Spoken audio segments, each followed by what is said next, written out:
بسم اللہ الرحمن الرحیم۔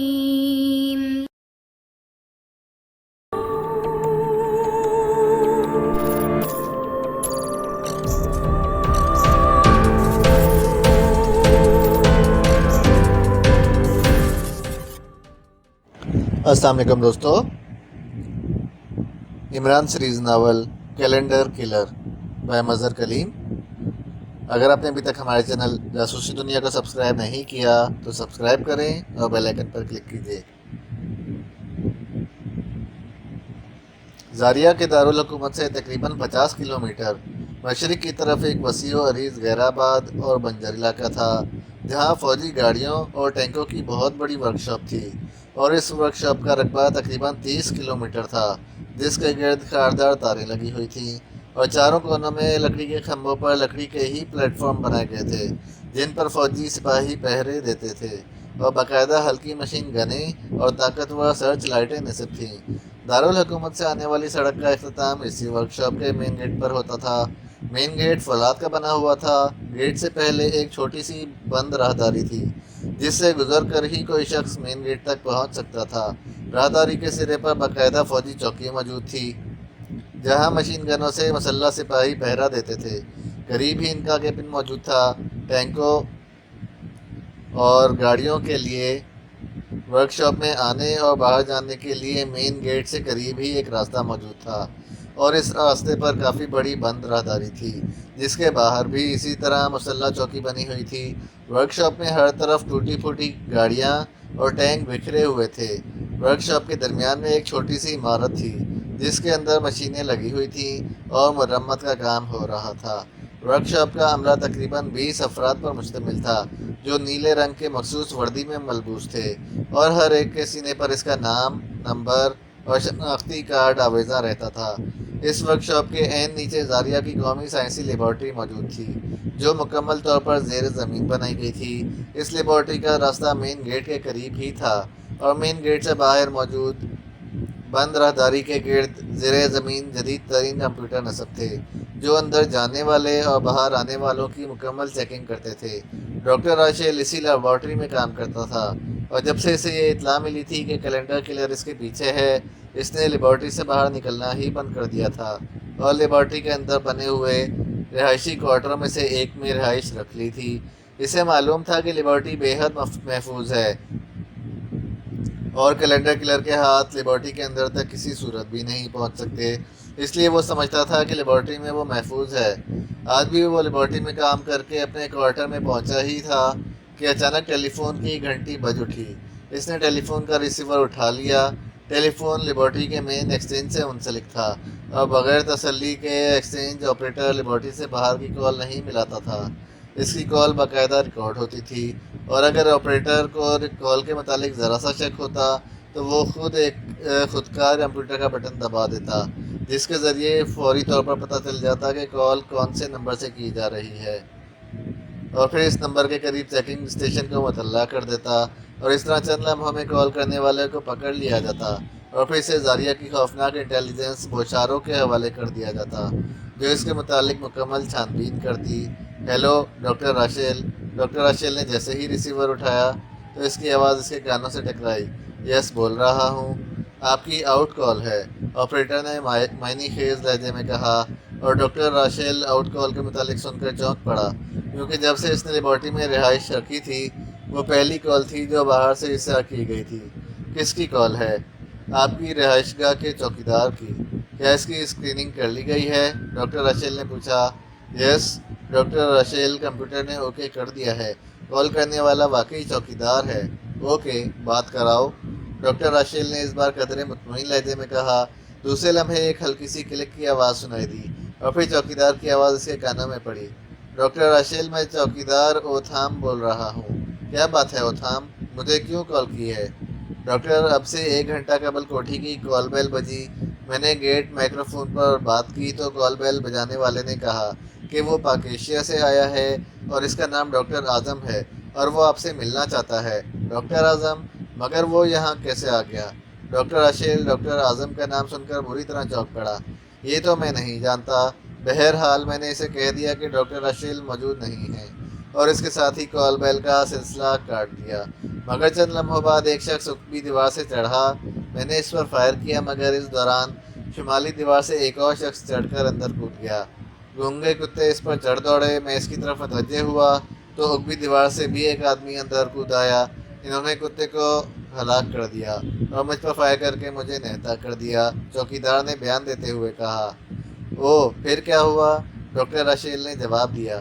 وہ تصور میں دیکھ رہا تھا کہ آپریٹر نے خودکار کمپیوٹر کے ذریعے اوتھام کا پتہ چلا لیا ہوگا اور جب بات ختم ہوگی تو اسے بشارو گرفتار کر چکی ہوگی۔ پھر صاحب، انہوں نے مجھ پر بے پناہ تشدد کیا۔ وہ مجھ سے آپ کا پتہ پوچھ رہے تھے، مگر میں نے انہیں بتایا نہیں، اور آخرکار وہ تھک گئے تو وہ مجھے ریوالور کے زور پر اپنے ہمراہ لے گئے، اور پھر مارکیٹ کے قریب انہوں نے مجھے کار سے اتار دیا، اور اب میں فون بوتھ سے آپ سے بات کر رہا ہوں تاکہ آپ کو اطلاع دے دوں۔ اوتھام نے کہا۔ شکریہ اوتھام، میں دیکھوں گا وہ کون لوگ تھے۔ خدا حافظ، ڈاکٹر راشیل نے کہا اور پھر ریسیور رکھ دیا۔ اس کے چہرے پر پسینے کے قطرے ابھر آئے تھے۔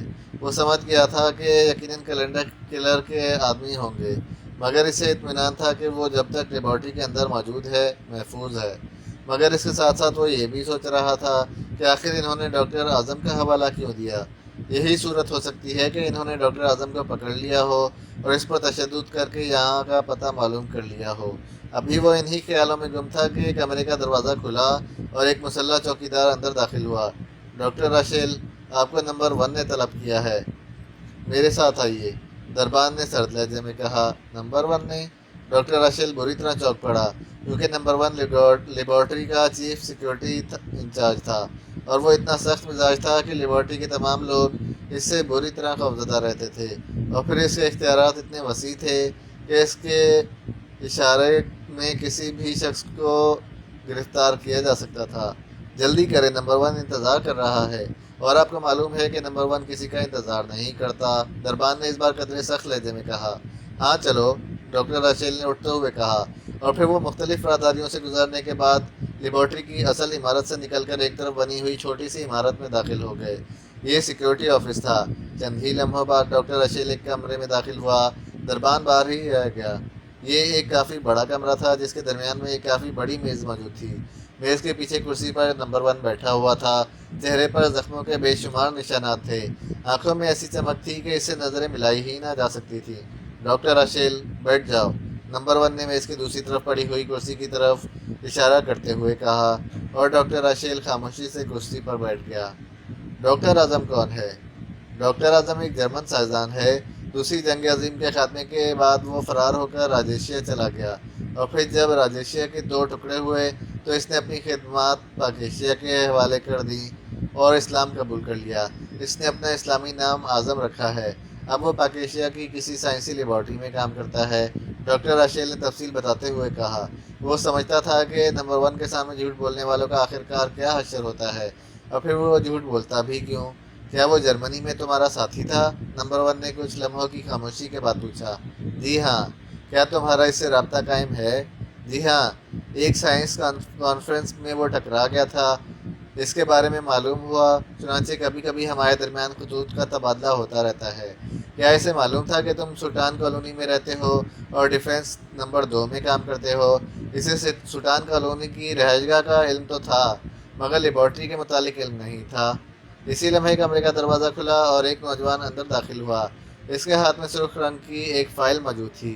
اس نے وہ فائل نمبر 1 کے سامنے رکھی اور پھر تیز تیز قدم اٹھاتا کمرے سے باہر نکلتا چلا گیا۔ نمبر 1 نے فائل کھولی اور اس کے مطالعے میں مصروف ہو گیا۔ ڈاکٹر راشیل خاموش بیٹھا رہا۔ چوکیدار اوتھام کی چیکنگ رپورٹ کے مطابق اس نے آنے والوں کو یہ بتا دیا ہے کہ تم ڈیفنس لیبارٹری نمبر 2 میں کام کرتے اور یہیں رہتے ہو۔ نمبر 1 نے فائل سے نظریں اٹھاتے ہوئے کہا۔ اوہ، مگر اس نے مجھے تو یہی بتایا تھا کہ اس نے بے پناہ تشدد کے باوجود کچھ نہیں بتایا۔ وہ بکواس کر رہا ہے، مگر بوشارو کے چیکنگ کمپیوٹر کے سامنے بھلا وہ کیسے جھوٹ بول سکتا تھا؟ بہرحال اس نے سب کچھ سچ سچ بتا دیا ہے، اور رپورٹ کے مطابق اس نے حملہ آوروں کو تمہارا فوٹو بھی دے دیا ہے۔ میری تو سمجھ میں ہی یہ بات نہیں آئی کہ آخر حملہ آور کون تھے، ڈاکٹر اعظم کا نام انہوں نے کیوں استعمال کیا؟ ڈاکٹر راشیل نے کچھ لمحوں کی خاموشی کے بعد کہا۔ کیا مطلب؟ تم کیسے کہہ سکتے ہو کہ حملہ آور ڈاکٹر اعظم نہیں تھا؟ صرف اس کا نام استعمال کیا گیا ہے؟ نمبر 1 نے چونکتے ہوئے پوچھا۔ اس لیے کہ ڈاکٹر اعظم ایک سائنسدان ہے اور پھر وہ بوڑھا آدمی ہے، وہ نہ ہی دیواریں پار کر سکتا ہے اور نہ ہی لڑائی لڑ سکتا ہے، اور پھر آخری بات یہ ہے کہ ڈاکٹر اعظم کو میرا فوٹو لینے کی کیا ضرورت تھی جبکہ وہ مجھے اچھی طرح پہچانتا ہے؟ ڈاکٹر راشیل نے کہا۔ خوب، تمہاری بات درست ہے، اس لیے بھی کہ چوکیدار کے بیان کے مطابق حملہ آور نوجوان تھے، ان میں کوئی بوڑھا نہ تھا، اور دوسری بات یہ کہ انہوں نے چوکیدار پر تشدد بھی نہیں کیا۔ تشدد نہیں کیا تو پھر اس نے سب کچھ کیوں بتا دیا؟ اس کی ناک کو حملہ آوروں نے چٹکی سے اس انداز میں مسلا کہ وہ سب کچھ بتانے پر مجبور ہو گیا۔ اس بات سے ظاہر ہوتا ہے کہ حملہ آور کوئی پیشہ ور سیکرٹ ایجنٹ ہے۔ اس قسم کے حربے ایسے ہی لوگ استعمال کرتے ہیں، پیشہ ور سیکرٹ ایجنٹ۔ مگر ان کا مجھ سے مطلب؟ ڈاکٹر راشیل نے حیرت بھرے لہجے میں کہا۔ اس کا مطلب تو تم بتاؤ گے کہ آخر پیشہ ور سیکرٹ ایجنٹ تمہیں کیوں تلاش کر رہے ہیں؟ یہ بھی بتا دوں کہ اسی رات ڈاکٹر بیلٹ کو بھی ختم کر دیا گیا ہے، اس کی پوری کوٹھی ہینڈ گرینیڈ سے تباہ کر دی گئی ہے، اور تم جانتے ہو کہ ڈاکٹر بیلٹ اسی لیبارٹری میں کام کرتا ہے، نمبر 1 نے سخت لہجے میں کہا۔ اور ڈاکٹر راشیل نے سوچا کہ اب وقت آ گیا ہے ایک کیلنڈر کلر کے مطابق سب کچھ بتا دیا جائے، کیونکہ وہ سمجھ گیا تھا کہ اس کی شخصیت مشکوک ہو چکی ہے۔ اگر اس نے نہ بتایا تو وہ سب کچھ معلوم کر ہی لیں گے۔ نمبر 1، جہاں تک میرا خیال ہے یہ حملہ آور کیلنڈر کلر کے آدمی ہوں گے۔ Calendar colour? یہ کیا بلا ہے؟ نمبر 1 نے چونک کر پوچھا، اور پھر ڈاکٹر راشیل نے اسے گروپ اور پھر کیلنڈر کلر کے متعلق سب کچھ نمبر 1 کو تفصیل سے بتا دیا۔ اوہ، تو یہ چکر ہے؟ نمبر 1 نے طویل سانس لیتے ہوئے کہا۔ ہاں نمبر 1، جہاں تک میں سمجھتا ہوں یہی بات ہے، ڈاکٹر راشیل نے جواب دیا۔ شکریہ ڈاکٹر، آپ نے اچھا کیا کہ سب کچھ تفصیل سے بتا دیا۔ اب ہم خود ہی کیلنڈر کلر سے نپٹ لیں گے، آپ مطمئن رہیں، نمبر 1 نے اس بار نرم لہجے میں کہا، اور ڈاکٹر راشیل نے بے اختیار اطمینان کا سانس لیا۔ اس کے سر سے ایک بلا ٹل گئی تھی۔ شکریہ نمبر 1، مجھے یقین ہے کہ کیلنڈر کلر کا ہاتھ اس لیبارٹری تک نہیں پہنچ سکتا، سوال ہی پیدا نہیں ہوتا، نمبر 1 نے پراعتماد لہجے میں کہا، اور پھر ہاتھ کے اشارے سے ڈاکٹر راشیل کو جانے کی اجازت دے دی۔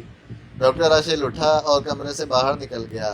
اس کے چہرے پر اطمینان تھا، اسے یقین تھا کہ اب کیلنڈر کلر نہیں بچ سکتی۔ وہ شاروں کے ہاتھ بے حد لمبے تھے، وہ کیلنڈر کلر کو زمین کی تہہ سے بھی کھود نکالے گی۔ باس اور مارٹن گلی میں دوڑتے ہوئے جلد ہی ایک بڑی سڑک پر آ گئے۔ انہوں نے اس دوران چہرے پر پہنے ہوئے نقاب اتار کر جیبوں میں رکھ لیے تھے۔ سڑک پر پہنچتے ہی خوش قسمتی سے انہیں ایک خالی ٹیکسی مل گئی، رولف ہوٹل۔ باس نے ٹیکسی کا دروازہ کھول کر اندر بیٹھتے ہوئے کہا، اور مارٹن کے بیٹھتے ہی ڈرائیور نے گاڑی آگے بڑھا دی۔ تقریباً 15 منٹ کے سفر کے بعد ٹیکسی رولف ہوٹل کے گیٹ پر پہنچ گئی۔ ٹیکسی رکتے ہی وہ دونوں اترے، اور پھر باس کے اشارے پر مارٹن نے ٹیکسی ڈرائیور کو کرایہ ادا کیا، اور وہ اس وقت تک وہیں رکے رہے جب تک ٹیکسی آگے بڑھ کر دوسری کاروں کے ہجوم میں نہ شامل ہو گئی۔ آؤ، باس نے کہا، اور پھر وہ مڑ کر تیزی سے دائیں طرف چل پڑا۔ رولف ہوٹل کی عمارت کے اختتام پر ایک گلی تھی، وہ دونوں اس گلی میں گھومے اور پھر ایک عمارت کے دروازے پر رک گئے۔ باس نے ہاتھ اٹھا کر مخصوص انداز میں دروازے پر 3 بار دستک دی۔ تیسری دستک پر دروازہ کھل گیا اور ایک نوجوان نے باہر جھانکا۔ باس کو دیکھتے ہی وہ تیزی سے ایک طرف ہٹ گیا۔ باس اور مارٹن اندر داخل ہو گئے۔ جلد ہی وہ ایک کمرے میں پہنچ گئے جہاں میز اور چند کرسیاں پڑی ہوئی تھیں۔ مارٹن، الماری سے ڈیفنس لیبارٹری نمبر 2 کی فائل نکالو، باس نے ایک کرسی پر بیٹھتے ہوئے کہا، اور مارٹن کمرے میں موجود داہنی الماری کی طرف مڑ گیا۔ الماری کھول کر اس نے ایک فائل نکالی اور لا کر باس کے سامنے رکھ دی۔ نمبر 2، 3، 4 کو کال کر کے کہہ دو کہ مزید چیکنگ بند کر دیں، نومبر کا پتہ چل گیا ہے، مزید ہدایات میں انہیں خود دوں گا، باس نے فائل کھولتے ہوئے مارٹن سے مخاطب ہو کر کہا، اور مارٹن سر ہلاتا ہوا کمرے سے باہر نکل گیا۔ باس نے فائل کھولی اور پھر اس کے مطالعے میں مصروف ہو گیا۔ کافی دیر تک فائل کا مطالعہ میں مصروف رہا۔ اس کی پیشانی پر شکنوں کا جال سا پھیل گیا تھا اور آنکھوں میں الجھنیں تیر رہی تھیں۔ پھر اس نے ایک طویل سانس لے کر فائل بند کر دی۔ بہت سخت انتظامات ہیں اس لیبارٹری کے۔ اور پھر اس نے میز پر پڑا ہوا انٹرکام کا ریسیور اٹھایا اور سخت لہجے میں کہنے لگا، مارٹن، نمبر 2، 3، 4 کو فوراً بلاؤ، ایمرجنسی میٹنگ، اور دیکھو تم نے اس دوران بلڈنگ کی نگرانی کرنی ہے۔ اوکے باس، مارٹن کی آواز سنائی دی اور باس نے ریسیور رکھ دیا اور دوبارہ فائل کھول کر اس کے مطالعے میں مصروف ہو گیا۔ تھوڑی دیر بعد کمرے میں زوں زوں کی آوازیں ابھری باس نے چونک کر کمرے کے دروازے کی طرف دیکھا تو دروازے کے اوپر لگا ہوا سرخ بلب جل بجھ رہا تھا۔ باس نے میز کے کنارے پر لگا ہوا بٹن دبا دیا۔ بٹن دبتے ہی بلب بجھ گیا اور پھر خود بخود دروازہ کھلتا چلا گیا۔ دروازے سے 3 نوجوان اندر داخل ہوئے۔ ان تینوں نے چہرے پر نقاب پہنے ہوئے تھے۔ ان کے اندر آنے پر دروازہ ان کی پشت پر خود بخود بند ہو گیا اور ان تینوں نے نقاب اتار کر جیبوں میں ڈال لیے۔ آؤ بیٹھو، باس نے ان تینوں سے مخاطب ہو کر کہا، اور وہ خاموشی سے کرسیوں پر بیٹھ گئے۔ نومبر کا میں نے پتہ چلا لیا ہے، وہ ڈیفنس لیبارٹری نمبر 2 میں ریسرچ اسکالر ہے، باس نے ان سے مخاطب ہو کر کہا۔ یس باس، مارٹن نے ہمیں اطلاع دے دی تھی، کونے میں بیٹھے ہوئے نوجوان نے معتبرانہ لہجے میں جواب دیتے ہوئے کہا۔ اب مسئلہ ہے اس کے خاتمے کا۔ فائل کے مطالعے سے مجھے معلوم ہوا ہے کہ ڈیفنس لیبارٹری نمبر 2 زیر زمین ہے۔ اس کے اوپر فوجی گاڑیوں اور ٹینکوں کی ورک شاپ ہے۔ اس کی حفاظت کے انتہائی سخت انتظامات کیے گئے ہیں، باس نے کہا اور پھر فائل کو نمبر 2 کی طرف کھسکا دیا۔ نمبر 2 نے سرسری نظر فائل پر ڈالی اور پھر اسے نمبر 3 کی طرف کھسکا دیا۔ نمبر 3 چند لمحے غور سے اسے پڑھ کر دیکھتا رہا اور پھر اسے نمبر 4 کی طرف بڑھا دیا۔ نمبر 4 نے بھی اسے دیکھنے میں چند لمحے لگائے اور پھر ایک طویل سانس لیتے ہوئے فائل واپس باس کی طرف کھسکا دی۔ کیا خیال ہے اب مشن مکمل کرنے کے لیے کیا کیا جائے؟ باس نے فائل اپنی طرف کھسکاتے ہوئے کہا۔ ہمیں کوئی واضح منصوبہ تیار کرنا چاہیے باس۔ اگر ہماری طرف سے ذرا سی بھی چوک ہو گئی تو پھر خوفناک بشاروں ہمارے پیچھے لگ جائے گی اور حالات سنگین ہو جائیں گے۔ تمہاری باتوں سے بزدلی کی بو آ رہی ہے نمبر 2، مجھے ایسی باتیں ہرگز پسند نہیں ہیں۔ ہمیں ہر حال میں اپنا مشن مکمل کرنا ہے۔ مشن ہمارے لیے مقدس حیثیت رکھتا ہے۔ اس سلسلے میں اگر ہماری جانیں بھی چلی جائیں تو ہمیں ذرا برابر بھی پرواہ نہیں ہونی چاہیے، باس نے انتہائی سخت لہجے میں جواب دیتے ہوئے کہا۔ میرا یہ مطلب نہیں تھا باس، مقدس مشن کے لیے ہم نے اپنی جانوں کی کبھی پرواہ نہیں کی۔ جنوری سے لے کر اکتوبر تک کی موت کے سلسلے میں آپ نے ہماری کارکردگی دیکھی ہی ہے۔ میرا مطلب یہ تھا کہ ہمیں اتنا بھرپور وار کرنا چاہیے کہ دوسرے وار کی نوبت ہی نہ آئے۔ ٹھیک ہے، میں سمجھ گیا۔ جہاں تک میرا خیال ہے، ہم اگر لیبارٹری پر براہ راست حملہ کریں تو اس طرح نومبر کی موت بے حد مشکل ہے۔ اس لیے بہتر یہی ہے کہ کسی طرح نومبر کو لیبارٹری سے باہر نکلنے پر مجبور کیا جائے، پھر وہ ہمارا آسان شکار ہوگا۔ دوسری صورت یہ بھی ہے کہ اسے اغوا کر لیا جائے، نمبر 4 نے کہا۔ ہاں، ایسا بھی ہو سکتا ہے، باس نے سر ہلاتے ہوئے کہا۔ پھر چند لمحوں تک کمرے میں خاموشی طاری رہی، سب کسی گہری سوچ میں غرق تھے۔ اس سلسلے میں میرے ذہن میں ایک منصوبہ آیا ہے، اچانک نمبر 3 نے کہا۔ ہاں کہو، اور نمبر 3 نے اپنا منصوبہ بیان کرنا شروع کر دیا اور سب کے چہرے خوشی سے کھل اٹھے۔ اوکے، اچھا منصوبہ ہے، اس کی تفصیلات طے کر لی جائیں تاکہ کل سے اس پر باقاعدہ کام شروع ہو جائے، باس نے مسرت بھرے لہجے میں کہا، اور پھر وہ سب تفصیلات طے کرنے میں مصروف ہو گئے۔